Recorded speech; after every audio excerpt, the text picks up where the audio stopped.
Assalamualaikum warahmatullahi wabarakatuh. Saya Lindu Aji Purnama dari kelas 06 SMJK 001. Yang terhormat Ibu Widya Astuti. Di sini saya akan mempresentasikan tentang keadaan perbankan pada saat ini. Oke, langsung saja masuk ke materinya. Kepala Eksekutif Pengawasan Perbankan OJK, Dian Ediana Rae, menyampaikan bahwa kinerja industri perbankan selama 2022 terjaga baik dan tumbuh positif, serta mampu menahan tekanan perekonomian digital. Baiknya, kinerja perbankan tersebut tidak terlepas dari pengawasan dan pengaturan yang dilakukan OJK, dan juga dukungan kebijakan fiskal maupun moneter. Dalam menjaga stabilitas sistem keuangan, OJK optimis bahwa kondisi perbankan akan tetap terjaga dan mendukung pertumbuhan ekonomi nasional. Meskipun perlu diwaspadai resiko di tengah ketidakpastian global yang dapat menyebabkan perlambatan pertumbuhan ekonomi. Kedepannya, OJK akan melanjutkan kebijakan mengenai konsolidasi perbankan, pengaturan pengawasan yang terintegritas, penguatan integritas industri perbankan, akselerasi pengembangan perbankan syariah dengan meninjau ulang strategi pengembangan yang selama ini dilakukan, peningkatan akses dan kualitas komersial, presense bank-bank Indonesia di negara lain, peningkatan kualitas pelayanan dan digitalisasi perbankan dalam mewujudkan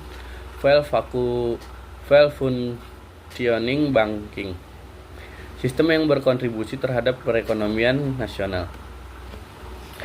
Data OJK pada November 2022, kredit perbankan tumbuh sekitar 11,16%, sedangkan penghimpunan dana pihak ketiga DPK tumbuh sebesar 8,78%.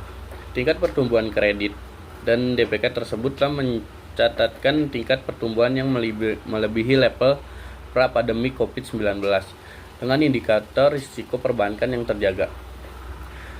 Perkembangan perbankan yang baik juga tercermin dari kondisi likuiditas yang ampel, tercermin dari rasio AL atau NCD dan AL atau DPK masing-masing sebesar 134,97% dan 30,42%. Rasio likuiditas tersebut masih jauh di atas threshold, walaupun lebih rendah dari periode lalu karena akselerasi penyaluran kredit dan kebijakan kenaikan rasio GMW.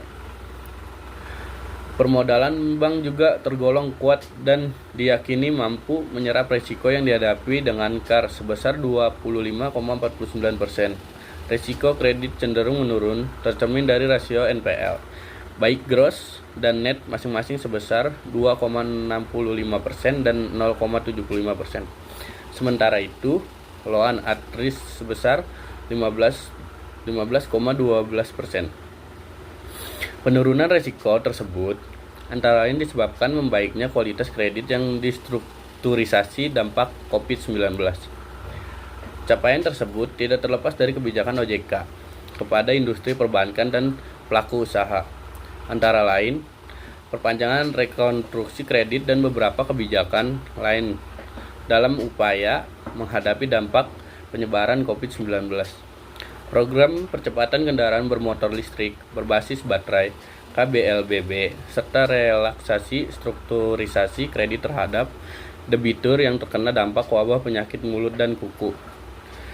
Selain itu, bauran kebijakan dan Kementerian Keuangan, Bank Indonesia, dan lembaga pinjaman simpanan telah memberikan situasi dan kondisi ekonomi yang kondusif. Kebijakan tersebut dinilai mampu mengatasi tantangan yang cukup besar selama 2022, antara lain dampak pandemi COVID-19, tuntutan masyarakat terhadap produk dan layanan perbankan, global supply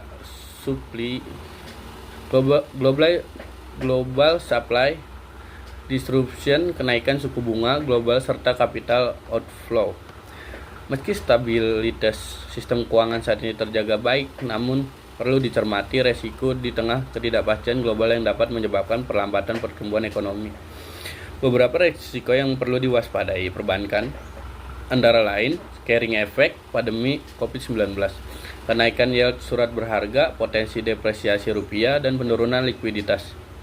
Dalam rangka menjaga stabilitas sistem keuangan dan pertumbuhan ekonomi yang berkelanjutan, kebijakan perbankan ke depan antara lain diarahkan pada penguatan pengaturan dan pengawasan perbankan, serta pengembangan industri perbankan yang sehat, efisien, dan berintegritas. OJK akan terus melakukan penguatan early warning system yang didukung dengan teknologi informasi sehingga dapat lebih awal mendeteksi permasalahan keuangan maupun aspek lain serta melakukan tindakan pengawasan secara lebih dini sebelum permasalahan tersebut berlarut-larut dan menjadi besar.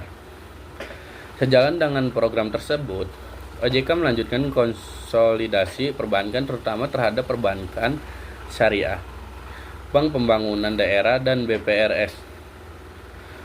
Konsolidasi BPD dilakukan melalui pembentukan kelompok usaha bank KUB terintegritas, yaitu dengan berskala besar sebagai bank induk yang dapat memenuhi kebutuhan likuiditas dan permodalan serta tercipta sinergi dalam peluasan produk dan layanan perbankan, penguatan tata kelola dan infrastruktur, peningkatan customer base.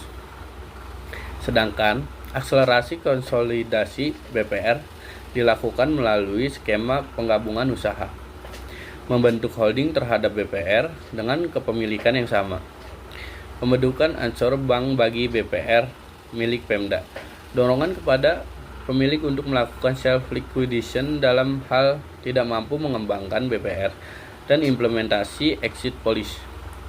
Dengan berbagai bauran strategi pengawasan dan kebijakan tersebut, OJK optimis bahwa perbankan ke depan akan lebih resilient dalam menghadapi tingginya ketidakpastian perekonomian global. OJK akan terus memantau perkembangan kondisi perekonomian global dan domestik untuk memastikan bahwa kebijakan yang diterapkan akan tetap efektif dan mendorong pertumbuhan ekonomi yang berkelanjutan. Yang diterapkan akan tetap efektif untuk mendorong pertumbuhan ekonomi yang berkelanjutan. Selain itu, OJK akan senantiasa proaktif dan memperkuat kolaborasi dengan para stakeholder dalam menjaga kondisi dan kinerja perbankan yang sehat. Oke, kita lanjut. Di sini ada hasil survei perbankan Bank Indonesia di tahun 2024. Hasil survei perbankan Bank Indonesia mengindikasi penyaluran kredit baru pada triwulan 1 2024 tumbuh positif. Meski tidak setinggi triwulan 4 di tahun 2023, sesuai dengan pola historisnya, hal ini tercermin dari nilai saldo bersih ketimbang SBT penyaluran kredit baru triwulan 1 di tahun 2024 sebesar 60,8%. Pertumbuhan penyaluran kredit tersebut terjadi pada seluruh jenis kredit. Selanjutnya, pada triwulan kedua di tahun 2024, penyaluran kredit baru diperkirakan tetap tumbuh dengan SBT perkiraan penyaluran kredit baru sebesar 57,6%. Standar penyaluran kredit pada triwulan 2 di tahun 2024 diperkirakan sedikit lebih ketat pada seluruh jenis kredit kecuali KPR. Mayoritas aspek kebijakan penyaluran kredit diperkirakan lebih ketat, khususnya suku bunga, kredit, dan anggunan. Sementara itu, jangka waktu kredit dan persyaratan administrasi diperkirakan lebih longgar. Hasil survei menunjukkan responden tetap optimis terhadap pertumbuhan kredit ke depan. Responden memperkirakan outstanding kredit sampai dengan akhir tahun 2024 terus tumbuh. Optimis tersebut antara lain didorong oleh prospek kondisi moneter dan ekonomi serta relatif terjaganya resiko dan penyaluran kredit. Oke. Jadi kesimpulannya, pada tahun 2024 keadaan perbankan Indonesia cukup stabil, di mana data dan hasilnya sedikit naik dan tidak ada penurunan yang signifikan. Terima kasih, sekian dari saya. Wassalamualaikum warahmatullahi wabarakatuh.